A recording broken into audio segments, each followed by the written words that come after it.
This is gonna hurt. It's time for the Suffering Podcast.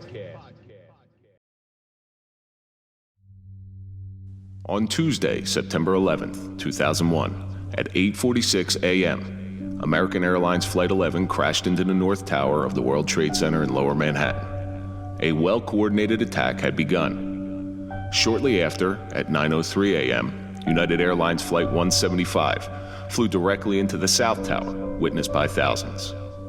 In just moments, the world changed forever. Our safe little world was infiltrated with chaos, fear, and anxiety. A little piece of everybody died along with the 2,996 victims. Terrorism is putting violence on display for all to see, so that the targets will comply with minimal use of force. On September 11, 2001, the 19 hijackers succeeded in that goal, temporarily. The battle plan that seemed to be perfect underestimated the resiliency of America, screaming from the top of our lungs that we will never forget. I'm Kevin Donaldson here with Mike Failace, and welcome to the Suffering Podcast. If you're a fan of overcoming adversity and overcoming suffering, then we're for you, because that's what we do here, and that's the stories that we highlight. So do me a favor, hit that like button, subscribe to the channel, please comment, and don't forget to join. Ring the bell so you can get notified of all of our new content, and follow us on social media so you can find out exactly what we're up to. On this episode of the Suffering Podcast, I'm all alone. No, I'm just kidding. It's just me and Mike in the studio, because we're going to go over one of the darkest days in our human history. American history, and that's the tragedy of 9/11. Now, one of the things you're going to notice, Mike, is we're recording this pretty close to 9/11. But we're not going to air it for a month. Yeah, we decided to not air it right after 9/11. We don't want to exploit it. No, we don't. We nenever exploit anything here. So but why? We also don't want people to forget. Exactly, and that's the whole thing. I mean, you know, what do they say? When someone dies, once their name is last spoken, that's when they forget about them. We'll never forget about 9/11. No, we sure won't. But let's throw a big shout out to Toyota Hackensack. They help us keep the lights on here. We don't trust anybody as police officers, but we do trust Toyota Hackensack. So if you're looking for a car, go to toyotahackensack.com. Now, Mike, it's just me and you in the studio today, but I did pull a social media question. We're here with all our friends. Yeah. Everybody who loves us. Yeah. The name of the person who sent in this social media question, I pulled it just for that. Oh, I'm sure. It's go_fudge_yourself with a U. Right? Yeah. That's our fans. That. Yeah. That's our fans. That's our type of fans. But it's actually a really good question. And Go Fudge Yourself writes, what's your biggest fear? Mike, what do you think? Aside from Puerto Rican engineers who look like Adrian Brody, my biggest fear is fire. You know, it's too unpredictable. You know, I've in our law enforcement career, I'm sure you've been in a lot of burning buildings, and you know, you get in there and that smoke overcomes you. You can't even take a deep breath in. Were you a firebug as a kid? I was. Allegedly. I remember we used to light things on fire all the time. Yeah, you burn a match and you're just staring at the match. That flame is magical. Yeah, that little match flame. But when you're in a house that's burning, whole different story. It's the giver of life, okay, but it's also the destroyer of life. You know, fire and water, two opposite forces. Both can save your life and take your life. Yeah, very easily. It's just too unpredictable. Fire. Fire. Too unpredictable to me. Yeah. You know, it just. Well, that's why we became cops. Yeah, exactly. Not firemen. Yeah, exactly. Mine's a little bit different. You know, early on when this podcast was started, you know that my original co-host dropped out, and I got kind of caught with my pants down. That's why you pay me so much money now. Exactly. And this was before you were even a thought as a guest, believe it or not. So now I am over-prepared, which creates a lot of anxiety for me, but I am always over-prepared. So if I know we're doing a show next week and I do my research, that my outline or my research is done a week prior. And we always have episodes on the back burner in case there's an emergency with a guest or something like that. You know, keeping myself prepared to probably my own detriment. So it's a fear of being unprepared. Correct. Correct. I just can't stand that feeling of like having to do everything. I feel so. If you ever waited tables, waiters and waitresses will call it a being in the weeds. Okay, you're chaotic. You used to have nightmares. We used to call them we used to call them weed mares. And yeah, when you're waiting tables, it's a real thing. You got 50 orders and they're all up at once and everybody wants water. It's kind of the same thing. You're just unprepared for everything. You know, it's almost the same thing with getting somewhere on time. Oh, I'm 5 minutes, 15 minutes early. I hate sitting in traffic. You know, Tom Coughlin, the great coach of the great New York Giants, said one time, if you're early, you're on time. If you're on time, you're late. If you're late, it's inexcusable. Well, that just happened to me and my wife. We're going down to Atlantic City to just a weekend getaway. And I knew there was going to be short traffic, and I wanted to leave early. And, you know, it didn't work out. So we're sitting in traffic, and I'm like, we're going to be late.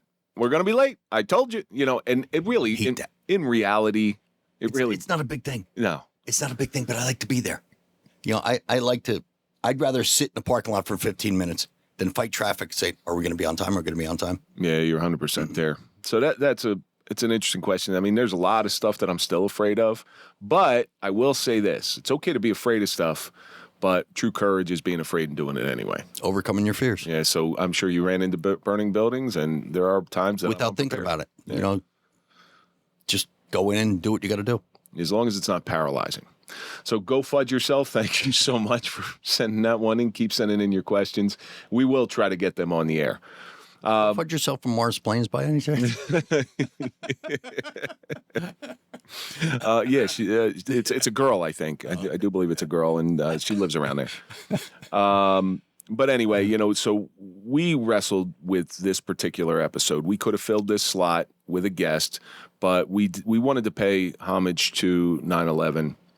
And we wanted it to be a more intimate setting. In our own way. Absolutely. In our own way. And I don't think it's fair, because this is what I really want to talk about today is our personal experiences with 9/11. We touch on it from time to time in the shows, but I don't think anybody's ever heard the whole story of our true experiences of 9/11. No, yeah, without doubt. I mean, both of us weren't there, so we don't know that whole experience, but we have our own recollection of it. Well, we had a front row seat to it. That's the problem.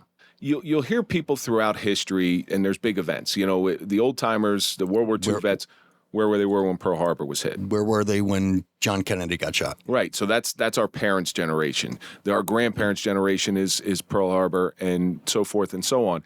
But you also got to remember, people in this particular area, in the New York metropolitan area, we had a front row seat to one of the biggest disasters in history. Without doubt. Kennedy getting shot happened in Dallas. You know, Pearl Harbor happened in Hawaii. And that's when worlds away. was Kennedy, 65? 63, November 25th, 1963. Wasn't even born yet. Right, so... I wasn't a twinkle in my father's eye. I've seen the Zembruder film a million times. I've watched everything. It's fascinating, but it's history. The grassy knoll. And we didn't live it. Yeah, we didn't live it. Yeah. 9/11, you and I both lived through it. And I try to tell my kids what it was like, because to them, that's nothing more than John F. Kennedy. My son was 3 months old. 3 months old. He was born June 3rd of 2001. And the World Trade Center was right after that. He didn't really live it. He doesn't. So that had to be a whole new level of anxiety for you. Without a doubt. You don't know what kind of world you're going to raise your child in. You know, my ex-wife, I mean, we'll get into it a little later, but my ex-wife said to me, because my in-laws had a house in the Poconos, she said, get home right now. We're going to go up to the Poconos. I said, I'm a cop. I can't run from this. Us in law enforcement and first responders, you know, even fire and EMT, you can't, something happens in your area. You can't just run away from it. Well, there was only one place in the town I worked in. It was a company that made like the decking for aircraft carriers, which is apparently highly toxic.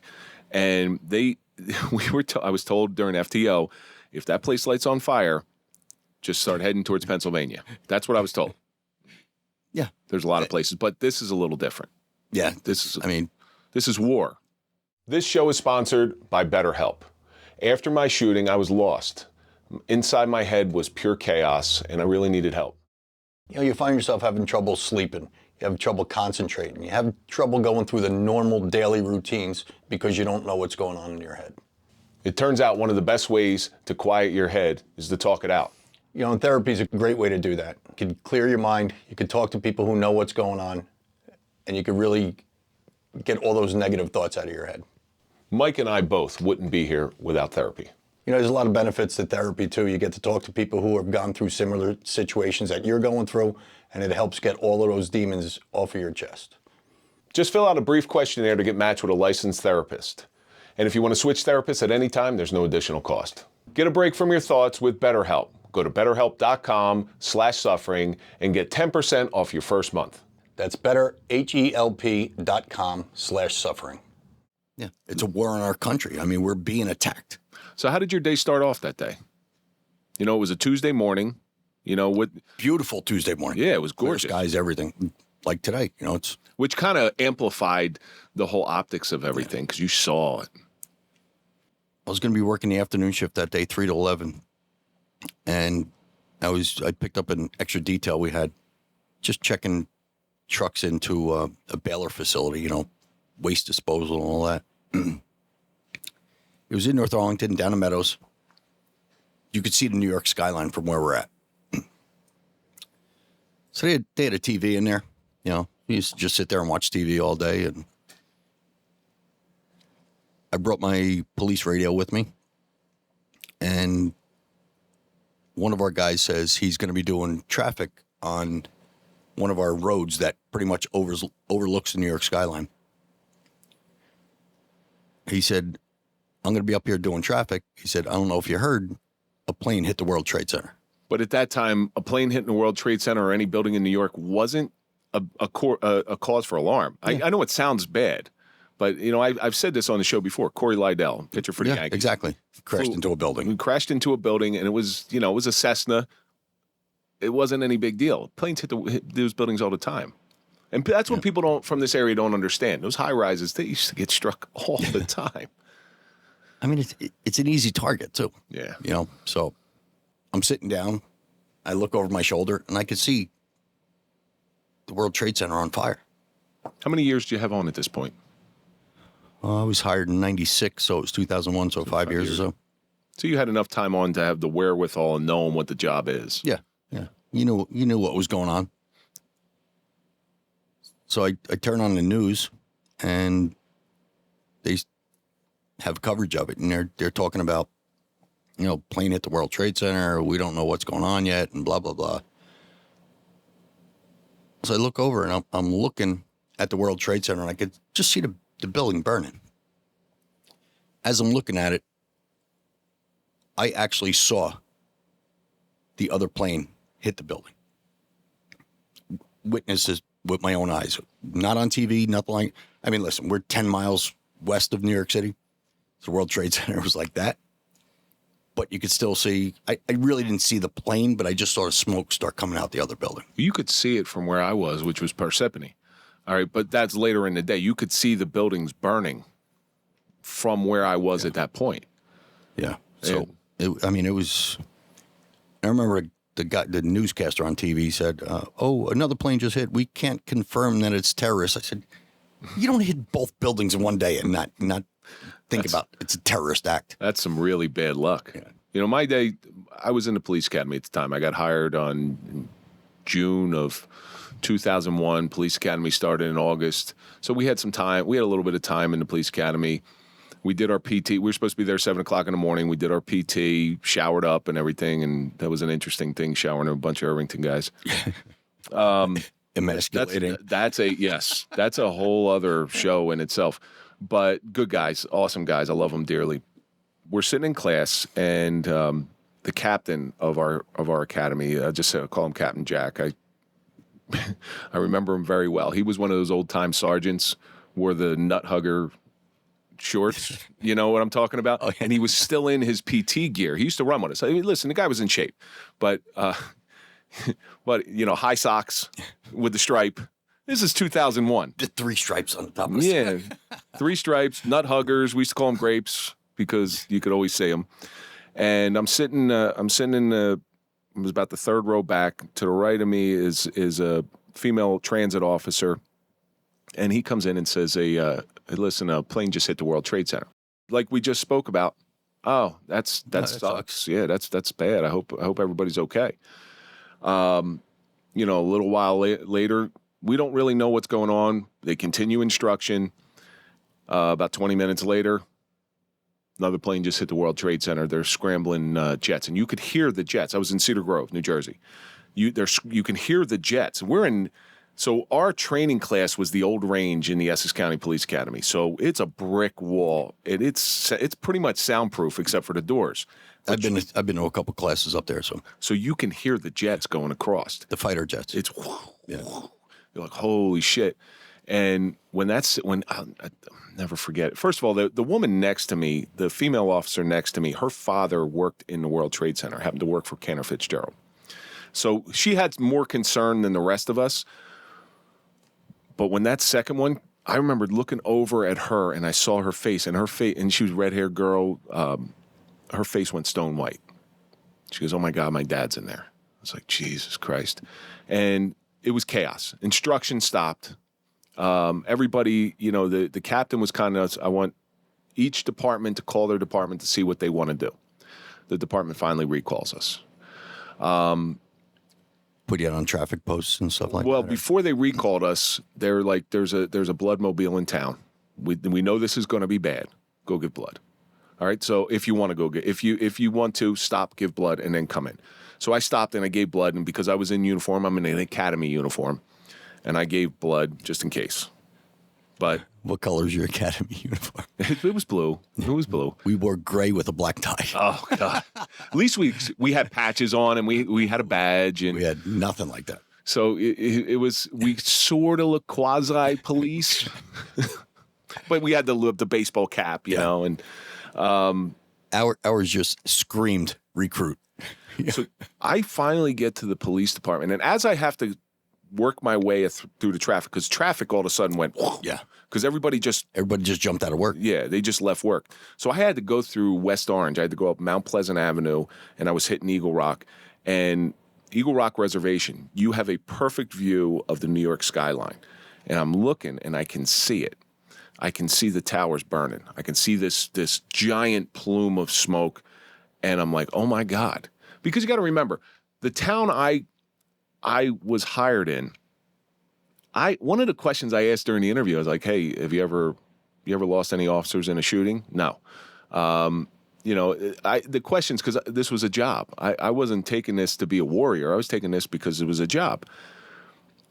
And then all of a sudden, this quiet town that I was employed by, everything changed. Became chaos. Yeah, it was chaos. Yeah, the dispatchers are 3 deep on the desk, and our dispatch could be manned by one person. 3 deep on the desk, taking phone calls. People are calling them, and I can hear them as I go into headquarters saying, no, we don't have any word. Because people are calling up, my husband's in the World Trade, my wife's in the World Trade Center. And I get in there, and the strangest thing happened. So we had this old-time lieutenant. He goes up in the armory, and the chief says, get him a gun. We hadn't qualified yet. Okay, but again, nobody knows what's going on. Gives me my magazines, gives me my weapon. I'm wearing a belt, no gun. No gun, yeah. They used to give us the red guns. Well, yeah, I think I might have had the red gun in there. It looked like I had some sort of domestic dispute. Put on a rubber gun squad. Gives me my gun. Think about this. Gives me my gun and says, don't shoot anybody, kid. That's exactly what he said. Unqualified. I'm out on the road with a gun. I'm like, what the fuck is going on? Could you imagine the liability to that town? Oh, my God. But that gives everybody a window into how chaotic it was. Absolutely. You know, we all knew that this was an act of terrorism. There was no mistaking it. We are at war. Yes. We're under attack. Yes. An icon of the New York skyline just got destroyed. Now, the funny thing is the year before, I'm a brand new police officer. The year before, I had just stopped working for Toyota, and I did well in sales. So it was called the Gold Society or something. They took us. You went out to dinner at Blue. It was Murata Blue. It was the restaurant on the top of the World Trade Center. We ate there. We ate there. It was a wonderful dinner. It was filet mignon, and then we stayed at the Millennium Hilton. They got us a room in the Millennium Hilton. So that was the night. And that night was weird because it was a real warm day, and the next morning we woke up, it's snowing out. So that was the year prior to that. I had just been there. And I remember going up in those elevators going, my God, man, this is really high up there. I'm sorry, it was Windows of the World. Windows of the World. And the bar on top of Windows of the World was blue, Murata blue or something like that. I remember Windows of the World. Yeah, so we had that meal there. And I'm watching this live on TV because there was a TV in headquarters. I'm watching. I was like, oh, my God, I was just there. And that happened to that. A lot of people had that experience. We were just there. We were just in New York last week. We were just here. And you just narrowly escaped to death. Well, it's funny. I always had like Jeeps when I was younger and everything. And we used to go down West Side Highway or right past the World Trade Center, go to my father's club. And we take the roof off of the Jeep. And as you're driving by, you just look up towards it. Oh, yeah. It's amazing. Just stare at it. I mean, it was the looking up at the World Trade Center. It was just like astounding, It's like, Jesus Christ, look at that, It was a miracle of architecture for me. Oh, absolutely. Me coming from, there's nothing like that in Atlantic City. The casinos, yeah, they're high, but the World Trade Center is so much bigger. Yeah, it's just, and it's world renowned. That's the epicenter of the universe, really. Well, you got obviously recalled. You went back to your police department. Yeah, what happened is after the planes hit, like I said, I was working a side detail, and I called the guy that runs it, and I said, I got to go. I said, I'm out of here. So I went home. Did you put in your timesheet? Of course I did. Come on, man. Come on, I'm a cop. You double-dipping motherfucker. No, I only put in until when I left. Okay. I didn't take the extra hours. So I went into headquarters, and our chief was in there, and he gave everybody who came in, gave him a car and said, we had to go to different hospitals in the area. I mean, we went up to Ridgewood, to Valley Hospital. We went to Meadowlands Hospital in Secaucus, Hackensack University Hospital. We were picking up doctors, and we're dropping them off at then Giant Stadium, and they were busing the doctors over to New York. So I picked up a doctor or two, and I think it was Valley Hospital, if I'm not mistaken, dropped them off. I went to Hackensack University Medical Center. When I got there, they said, we're not sending any more doctors over. And they're not finding too many survivors. Do you remember where you were when the towers collapsed? Or the first one, I think the North Tower collapsed first, if I'm not mistaken.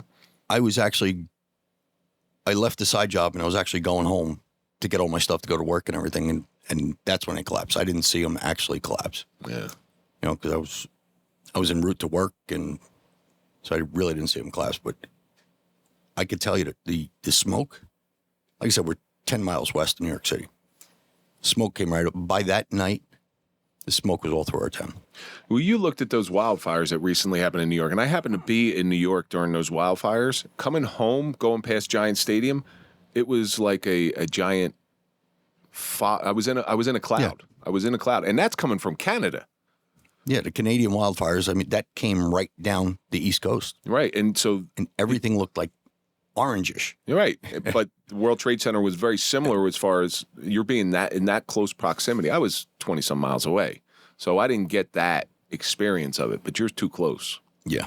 A couple days after, one of my best friends, since we've been like 9 years old, Donnie Robertson. That's what this is. Donald Walter Robertson. He worked for Kenner Fitzgerald, and he was lost in the World Trade Center. Kenner Fitzgerald got decimated. Nothing ever found. Yeah. Family really has no closure.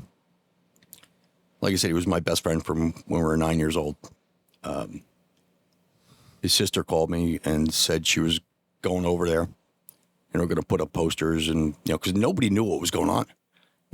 People were going over there trying to find loved ones, hoping that maybe they got hit in the head and they were just roaming the streets. Maybe they got out. Maybe the evacuation plan worked. Nobody knew like the extent of the jet fuel coming down the elevator shafts. Like maybe the elevators were still worked and they got them in a secure location. They got to debrief them. They got to do whatever they got to do. because we got those calls in the police department. So it's funny, a guy I played college football with, Don Adams, died, worked for Cantor Fitzgerald. And also the person I went to the police academy with, they're all gone.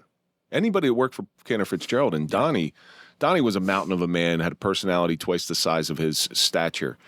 And he was able to call his wife and say, a plane just hit the World Trade Center, I love you. And that was it. And Don was no more. Now, this is a guy who was probably 6'5", 6'6", every bit of 320 pounds.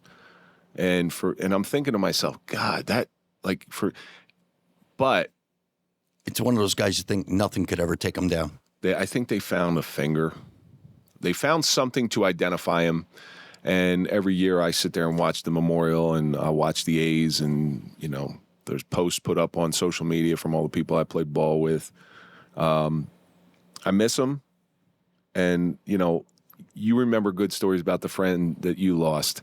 My story about Don is we were playing Upsala College, your brother's alma mater, and there was a fight. So we got marched out. I'm not a small guy, but Don towered over me. And we got marched out the side, and we had to get on the bus in our uniform. And with those coach buses. And Don, I don't know why they put him next to me. We were just trying to get out without getting killed. I sat from East Orange to Madison, New Jersey, like this, up against the window. Like Bill and Ted Excellent Adventure. Like if you look at the cover of that, that's what I was. I got more out. like Dumb and Dumber. and here's the worst part. Don was farting the whole ride. It was like I know what the Vietnam POWs felt like in the tiger cages. That's what and I'm claustrophobic anyway. But God, man, I have tons of stories about Don. I think about him often. And I'm sure you have plenty of stories about your buddy. Oh, yeah. I mean, we wanted to go to Seton Hall Prep together our freshman year. He wound up transferring out and going to Columbia. We wound up playing against Columbia. And like I said, I kept in touch with the family, and his parents call me their son now. Because they lost their son. And that's terrible. But one thing I want to ask you, what was when you watch all the coverage of it and everything, what was the most graphic things you saw about 9/11? Honestly, I can't watch it. So I'm a big documentary guy. Like if History Channel, if I'm watching YouTube, it's a documentary. And I watch documentaries about everything. Like I'm a big Civil War buff. I like World War II. I like history stuff. World Trade Center stuff, I can't watch. I recently just watched a podcast, Mr. Ballin, about the World Trade Center. And all it is him telling a story. And it was difficult for me. It was really difficult because you could feel it. But they had that movie with Nicolas Cage. And 22 years later, I still cannot watch anything about the World Trade Center. It's like a mental block from me. But of the little that I have seen, because that night when I went home, I watched the news like everybody else. The little that I have seen, it was the look on people's faces, with the soot all over their faces and everything else. Blank look, just no emotion, no fear, but no direction either. Probably one of the most frightening things to see out of New York. Yeah, I mean, and we weren't there. Could you imagine being there and not knowing? Listen, we didn't know what was going on, and we were outside of it. Could you imagine people that were there not knowing where they're going, what they're doing? They shut down tunnels. Nobody can get home. My chief sister was over there. They were ferrying people over, yeah. Walking over the bridges. Yeah. I think the worst image I have is the people jumping out of the building. Oh, yeah. Yeah. How bad's it got to be? How bad's it got to be for them to jump out of the building? Yeah. I mean, that's... Some people holding hands. What was it, the heat from the fire? Hopelessness. It's if I'm going to go out, I'm going to go. And my hat's off to those people who did do that. Hopefully they did it as a choice and not the heat just got too much and it sort of just pushed them out. Because rather than go out the way the terrorists wanted you to go out, I'm going to go out my way. Man, that's some courage, and that's admirable. We all wish we could go out our own way. I mean, that to me, I mean, you see pictures, like still shots of people just in the air. And that's not I can't even watch that anymore. That's a long ride down. Well, that's a long ride hell down. of a ride down. But think about it. Think about your mindset. How bad's it got to be? Because you know you're not surviving that fall. Yeah, exactly. There's no surviving that at all. Even if you land on a car or something like that, you're coming down from 100 stories up. You know what your fate's going to be. Yeah.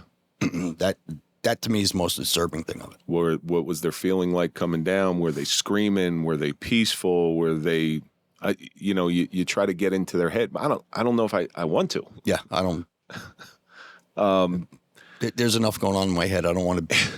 I don't want to be in their head because that's it. It's got to be what I think about is what would they think of right before they jumped.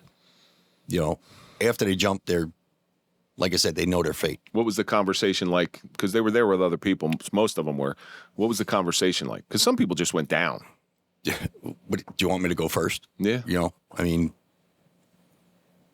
like I said, I don't know if it was the intensity of the fire that people couldn't put up with it, because they said it was like the floors above where the planes hit. They said it was like stifling hot. It was melting. It melted the steel. Yeah. Yeah. And that's how the towers came down.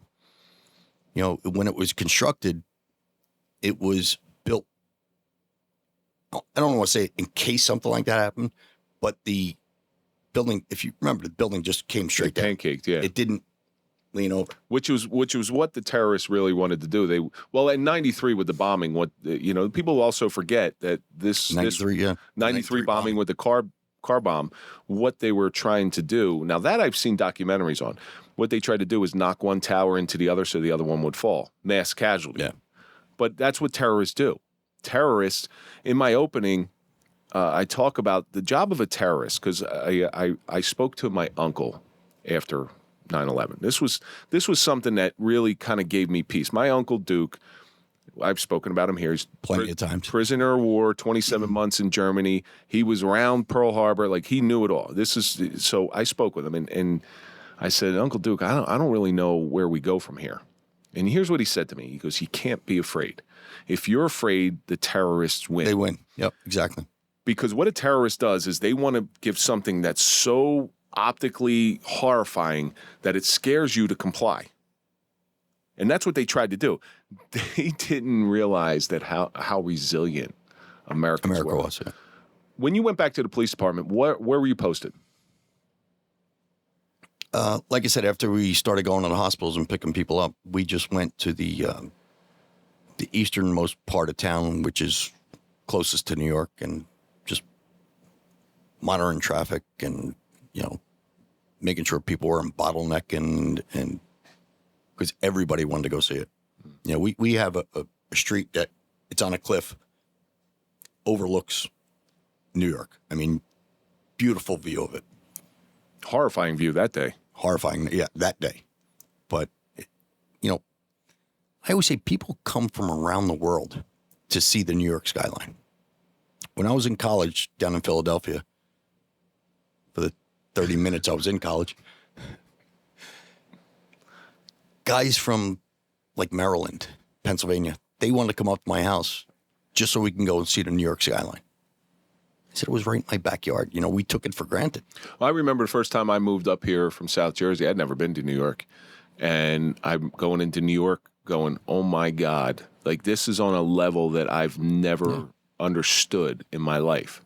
And this is coming from Atlantic City. Atlantic City is a pimple on somebody's ass compared to New York City. The gym I go to now sits on a cliff, and you look over, and I see the sunrise over New York City every day. And it's just, we take it for granted. I was put on a post. We had some targets in town that there were high value targets. Although we didn't know what was going on.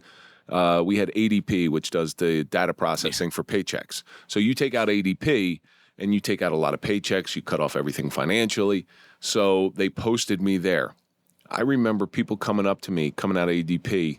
Have you heard anything? Have you heard anything? They're like, man, I'm just a mushroom. I'm fed shit and kept in the dark. There was no information being disseminated. Nope. And like I said, the people working a desk at the police department, they were getting decimated with the calls. Nobody knew anything. Well, were you working when United Flight 93 went down? Yeah. Yeah. That was the next one. And then the one that hit the Pentagon. I forget the name. Please forgive me for forgetting the name of or the number of that flight. These are also things that, mind you, happen worlds away from us while we're looking at this tragedy up close and personal. See, the Pentagon is when I really started getting freaked out. Yeah, they tried to hit the White House. Well, actually, Flight 93 was supposed to go to the White House, and the passengers, took them over. Big giant balls with those people. The one guy said, "Let's roll." Yep. But the one that hit the Pentagon, like I said, that's when I got scared shit, because it's the hub of America right there. I always thought it was like impenetrable, Yeah, like if a plane comes close to it, there'd be a big ball that goes over it and stop everything. If you could hit the Pentagon with a plane, you could hit anything you want. Well, it really opened our eyes to how vulnerable this country was. How relaxed we were. Yeah. But so you work your entire shift. All this and stuff starts calming down throughout the day. The no-fly zones are put up. All flights are grounded. Everybody's sort of stuck where they are. Well, but they also said there were still flights in the air and nobody knew where they were going, if you remember that. Yeah, I do. I do, because we didn't know. Was there more on there? Exactly. 4 planes went down, 2 into the World Trade Center, 1 in, Shanklersburg? Shanklersburg, Pennsylvania. Shanklersville, or one of those villas. And the other one hit the Pentagon. So that's 4 planes that hit. And now they were saying there are more planes in the air. Regular flights, but we didn't know if they were hijacked. All those, some of those terrorists trained at Caldwell Airport. Yeah. Which is right down the street. Mohammed Atta. Yeah.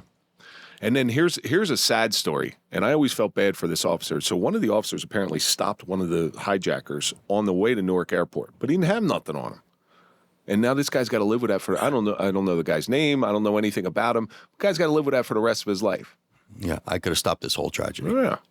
And it just hit so close to home when I found out that they trained right there and they weren't interested in landing. Look, shouldn't it open your eyes? Yeah. Well, you go home. I love to take off, but I don't like to land. Right. Yeah, we're just going to jump out with we'll use parachutes. Don't worry about it. When you went home that night, what time did you get off work? 11 o'clock. 11 o'clock. I forget what time they let us go like around 6 or 7 o'clock. Things had pretty much calmed down. The president was on the air and spoke and everything. What'd you do when you went home? I sat down, put on the news, because, during the day as the day was going on, we weren't really getting much information. You were starved for information. And so I really didn't know. I didn't grasp the severity of it, So I went home, I sat down on the couch, and I just put on the news, and I just watched, like, reruns of, like I said, the first plane hit and the second plane hit. And it was, you just sat there, you're, like, devastated. How'd you like to have been George Bush during that? Now, listen, do you remember when he got told? Yes, he was reading those stories to the kids. Yeah. And whether the look on his face. This isn't a political discussion, whether you like him or whether you didn't like him. You are the leader of the free world, and you're being told that your country is under attack. Yeah. And or how about Rudy Giuliani and Bernie Kerik? The mayor and police commissioner in New York. Yeah. Your city is under attack now. Now what are you going to do? Yeah. Yeah. But to George Bush's credit, I know you remember this. It was it the World Series? No, it wasn't World Series. It was a Yankees game where he came out and threw out the pitch. And threw out the pitch with body armor on, with a Yankees jacket over top, and threw a nice pitch. To his credit, he threw a nice pitch. But symbolically, what that did for America was gigantic. I think it might have been the World Series. That was September, so I don't think it would have been the World Series. It was a big game. I think it was a big game. But there was videos of him. He went in the batting cages under the stadium. I saw it. And Derek Jeter said to him, "You better throw a strike, or this is New York. They'll boo you." Yep, I saw that. Yeah, they have video of that. But symbolically, what that did for me, and the stadium was packed. Yep. And what that told me was, you didn't win. We are not afraid. You lost 2,996 people that day, or the couple days prior. and you're out there in the biggest arena in the country. Now, I'm man enough to say that Yankee Stadium is the epicenter of baseball. It always has been, and it always will be since Babe Ruth. And you step out there, guts, and we needed it. Like you said, to a packed stadium. Yep. Like you said, terrorists want to get you to be afraid. 40,000 people in that stadium weren't afraid. So they really didn't accomplish their main goal, because we bounced back right after that. And I mean, it was a long road, but do you remember you couldn't buy an American flag? I remember we were waiting in line for American flags. There was an Annan flag on 46. I think it's Wayne or Little Falls, one of those areas. Apollo flag. Apollo flag. We were waiting in line to get a flag. And you couldn't get anything. This country has never been more connected than they were right after. The sad part is as divided as we are now, it's going to, and I hate to say this, but it's 100% true. The only way we're going to get back there is to have a mass casualty incident. Yep, absolutely. To pull everybody together. You don't want to see it happen, but it brings us all together. Because, like I said, we were never more of we were more of a community than a country. Because people walking out of there, we've all seen the pictures. People come walking out of New York City covered in dust. You couldn't tell whether they were black, white, Asian. They were American.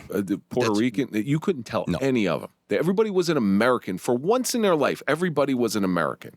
Yeah. And God, what a beautiful place that was. Out of suffering comes some beauty. Brings us closer together. Correct. You know, and like I said, that was, I mean, being a cop back then, everybody loved cops back then. People were stopping and thanking you for what we do. See, I never knew anything but. Okay? Yeah. But that way of policing after post 9/11. You have an interesting perspective on it. You were a cop for 5 years prior to 9/11. How did things change for you, the way you do business? You know, like I said, people had more respect for you back then. So it was a little bit of an easier time. You know, you had to start dancing around things, though. Like if you pulled over someone that was Arabic or from the Middle East or something like that, you started getting like a little jumpy. I had nothing to do with that. Yeah. Well, so that's a good point, because there was a lot of businesses in this area, and a lot of businesses are Indian owned. Indian Absolutely. and Arab are completely different. Indians were very friendly towards American, and at that time, I want to point this out, certain Arabic people did not like us for our policies. But like I said, there was a couple gas stations in town that were owned by Indians, and the guys wore the turbans. They caught a lot of shit. Yeah, in my town, they put a sign up that says, "We are Indian owned." Yeah. That's crazy. That's crazy. And it's very short-sighted. But again, it's judging somebody by the lowest common denominator. These hijackers, they're pieces of shit. Okay, bottom line is they're pieces of shit. And what they get out of it? 37 virgins? Isn't that what they get when they commit suicide or something like that? So that's an interesting point, Mike. Let's say Muhammad Atma. We have him in on the Suffering Podcast. He has his reasons. We talked about this on Instagram Live. You have some, it was who would you, three people you have dinner with. Well, one of my answers was a really bad megalomaniac throughout history. He was long since dead, rightfully so. He had his justifications, his reasons.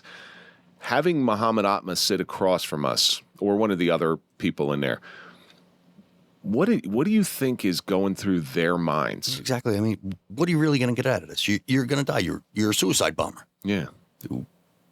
What's in it for you? I really don't get it. I'm very tied into my faith, and I believe in my faith. But my faith, there's a moral code, and there's a moral code to Islam. Let me make that very clear. This is not terrorists. This is not Islamic terrorists. These are just terrorists, because Islam is I know Islam pretty well. Islam is a very peaceful religion that mentions Moses, mentions Abraham, mentions Jesus. It's different prophet. All right. Islam, the Quran, does not teach suicide bombing. Yeah, exactly. So I would just look at him and go, do you have any idea the repercussions and the families that you destroyed, you son of a bitch? Just, what were you thinking? What did you think this was going to get for you? you know, it's not going to make your country any better. It's actually going to destroy your country because you mess with the U.S., we're going to come after you. So what did you really think was going to come of this? I don't understand it. Well, do you think it was funded by certain governments? It's possible. I mean, there's conspiracy theories out about that. There's fair amount of proof. I think in one of Saddam's palaces, there was a picture of the World Trade Center on fire, a mural. And then you had Osama bin Laden, who was the architect, who was the mastermind behind all of that stuff. Who has about 50 kids. Yeah, exactly. And, stash of porn. And, he was a really good guy. He was really tight. He was doing it all for Allah. But see, that's what you got to think about. He's got a whole brood of kids. They were raised by him. Educated in America. But they're born into that terrorism mindset. Mm-hmm. I don't want to say there's going to be another Osama bin Laden. There's always going to be. You cut the head off a snake, Another one's coming up.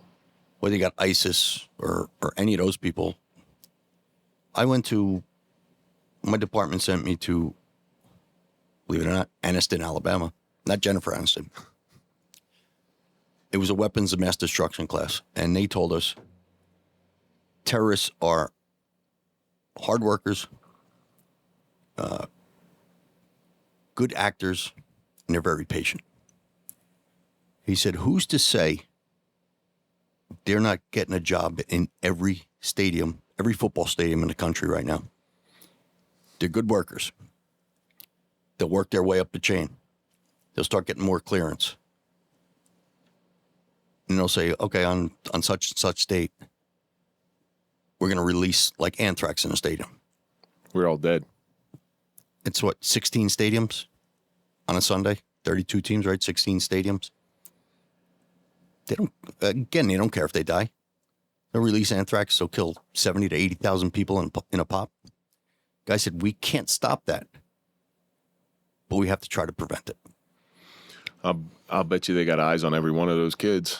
Oh, without doubt. Yeah. Now, the U.S.'s reaction, obviously, we went to war, 20-year war in Iraq and Afghanistan. Do you think, looking at and playing Monday morning quarterback on this, do you think our reaction was right? Do you think we went the right direction, or were we just sort of trying to figure out what was going on? I think we took a little time to figure it out. We lost a lot of soldiers over there. I always said, and I was shooting from the cuff, I was like, go over there and tell them you have like a week to get out of here. If you don't get out, it would have been another A-bomb, blow up the whole place. Well, I think you're gonna try to mess with us. We'll turn you into sand, into glass. Exactly, and then we'll take it over. Yeah. Be West America, East America, whatever you want to call it.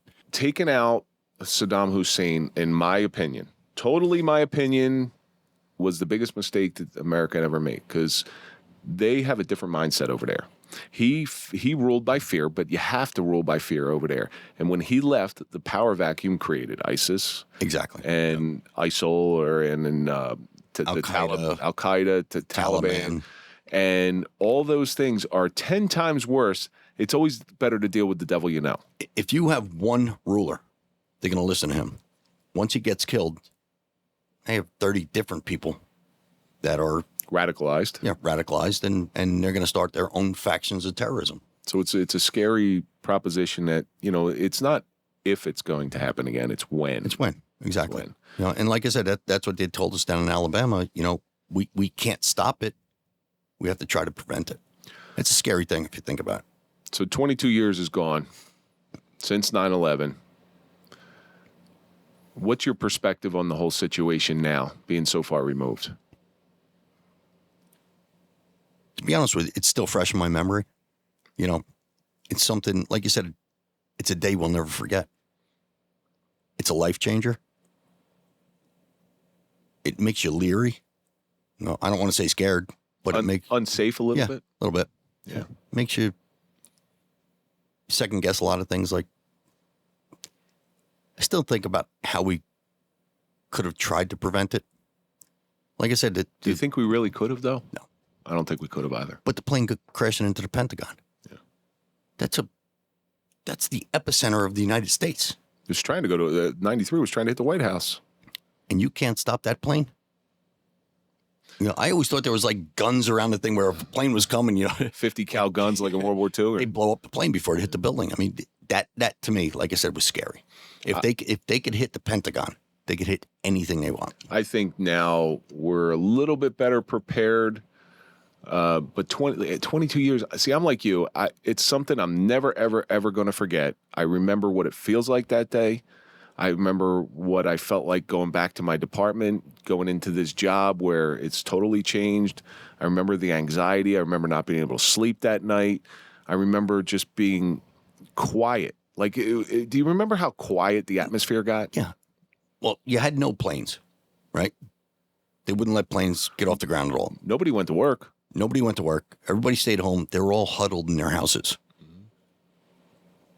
And I remember about a week later or whatever it was, when I saw the first plane flying, you know, because North Arlington, Lyndhurst area is in the landing pattern or the takeoff pattern for Newark Airport and Teterboro Airport. See that first plane up in the sky? You imagine being the first passenger to board a plane when the flight started going again? You go, as soon as it hits the ground, it's like, oh, thank God. Oh, my God. Your asshole could probably cut a diamond. Like I said, just seeing that first plane in the air, it was just like, I stared at it as it just flew overhead. Yeah. Thinking about. Something you hadn't seen in a while. Yeah, exactly. Yeah. And what a weapon the plane could be is what I really thought about. The guy that lived across the street from me was a state trooper. And he calls me up a week after the planes hit the World Trade Center. He said a bunch of us are going down to State Police Newark Bay Station. He said, we're jumping on a boat and we're going over to the World Trade Center for the cleanup. He goes, do you want to go? I was off that night. I'm like, yeah, sure, let's go. So we were actually on what they called the bucket brigade. You know, people were cleaning everything out, and they had a line of people, and they were picking up buckets, you know, putting debris in buckets and passing them down the line. And they'd say, like, debris. Then they'd say, like, plane parts. And a couple times they said body parts. Mm. So now the buckets come down there. They're going like, you know, debris. When they said body parts, you want to look in that bucket, you know. And you just look into it and you see like a hand like this. And that was terrible. Seeing a license, you know, any type of personal paperwork yeah. from all the different companies strewn all across the ground. I mean, you look down at the paperwork and you see people's names on it. Signatures. Anything personal that passed through your hands had to affect you in a certain way. And what was it, like 15, 16 years after 9/11, after 2001, they still found some stuff. It was like in a storm sewer or something like that. And I have a feeling that that's not over. You know, some people were absolutely incinerated. There's nothing left but dust. But there's probably still some stuff laying around that area. Yeah, I mean, that's why people have such a problem with that Staten Island where Clinton McGregor went. Mm-hmm. They have a problem with that because they're getting rid of all the stuff. And they're like, there could be body parts in there. You know, could be remains in there. You know, like just a graveyard. Yeah, exactly. That's pretty much what it is. Yeah. Whether they're dust now or whatever, because when the World Trade Center went down, it pancaked. It fell straight down. All those floors fell on top of people. Mm-hmm. So those people are just forever encased. So it's just sad. Eventually, as we talked about earlier, an event like this is going to happen again. Somebody like you, and I'm not even going to put myself in that situation. You're going to need to advise the younger people who weren't around, who weren't on the job. You got to remember, 22 years ago, if you just got on, you're getting ready to retire, most of them. Like I said, my son was 3 months old. He doesn't realize the severity of that. What do you think the advice you'd give people of the new officers if something like this ever does happen again? Well, you know what? I mean, we were being asked so many questions, and we were working so much, we were tired, and you tend to get a little grumpy when you're tired. A little short. But people wanted answers. They wanted to know what was going on. And the first thing you do is talk to a cop to get the answers. Cops know everything. Of course.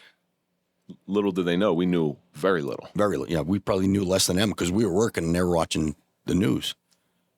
My whole thing was just be compassionate, because they may have someone in there. I had to make notifications. We had 3 people from Lyndhurst who were in the World Trade Center. I went to one of the houses. And I knew the guy's wife. Didn't know her all that well, but I knew who she was. Because what happened is to get, I guess you could say, a head count, you had to file a missing persons report. And all that data went, I guess, into New York or whatever. And that's how they calculated how many people were lost. So I go to this guy's house, and it was right after 9/11. His wife comes to the door, and it was around noon or so. She comes to the door. She's still like in a robe. She goes, "Are you here to give me bad news?" What do you say to that? They just had a son that was born right around my son's birthday. So the kid was 3 months old. And his father was lost in the World Trade Center. I had to tell her that she had to file a missing persons report. And you would ask me a question earlier, and I know this is a little out of sorts. You asked me what the most disturbing picture I saw, and it just dawned on me. At Newark Airport, in the parking deck, there were cars that went unclaimed for weeks, and they were passengers on one of the planes. And I've seen a picture of that, and you can look it up online. It might be one of the most disturbing, because those people showed up that day to catch an early flight, to go wherever they're going, to get away. Maybe they were going on vacation. Maybe they were going for work. Their cars, they parked their cars, they got out, maybe a little excitement, maybe a little anxiety, because, if they're like me, I don't like to fly. But that was it. That was the last time they will lock their car. Last time they shut that door. Yes. Yeah, it's just weird, Oh, Mike, you never know. We're coming to the end of this thing, and there's suffering in here. But there's beauty in it. So there is beauty in it. It's hard to see sometimes. What do you think the suffering of 9/11 has taught you from your own personal experience? I'm going to say after something like that, we have to be resilient as a country.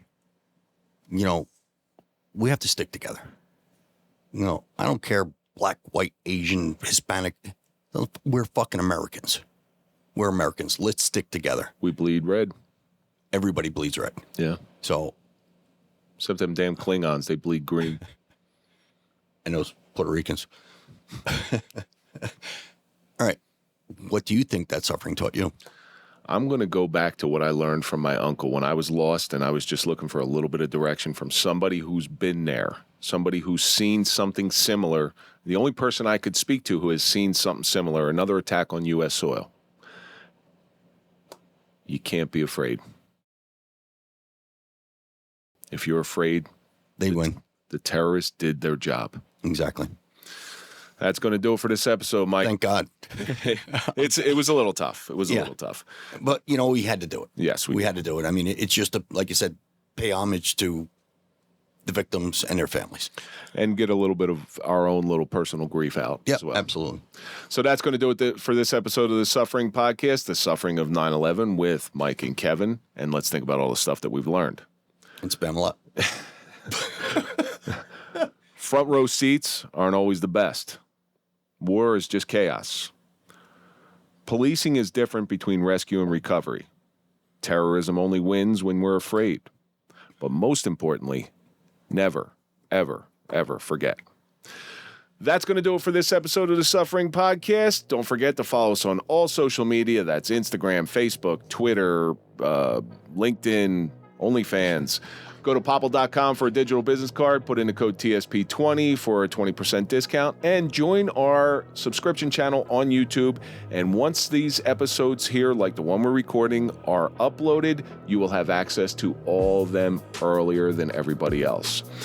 Don't forget to follow Mike at Mike_Failace. Follow me at Real Kevin Donaldson, and of course, follow the Suffering Podcast. We're going to see you on the next episode.